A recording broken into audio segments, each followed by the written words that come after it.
শুভ দুপুর বন্ধুরা। আমি প্রতি বৃহস্পতিবার কীভাবে লক্ষ্মী ঠাকুরকে স্নান করাই সেটা আপনাদের সাথে শেয়ার করলাম। এসো মা লক্ষ্মী, বসো ঘরে, আমার এই ঘরে থাকা দরকার।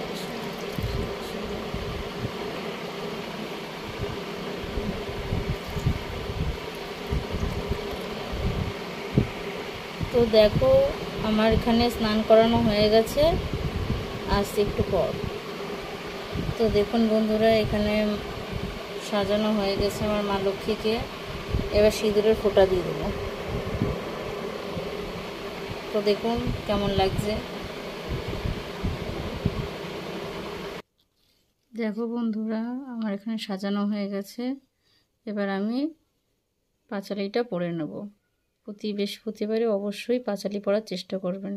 শ্রী শ্রী লক্ষ্মী দেবী ব্রত কথা। দেখো বন্ধুরা, আমার পাঁচালি পরা হয়ে গেছে।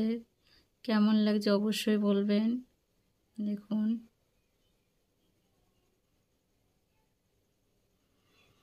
এই যে আমার গোপাল সোনারা বসে আছে।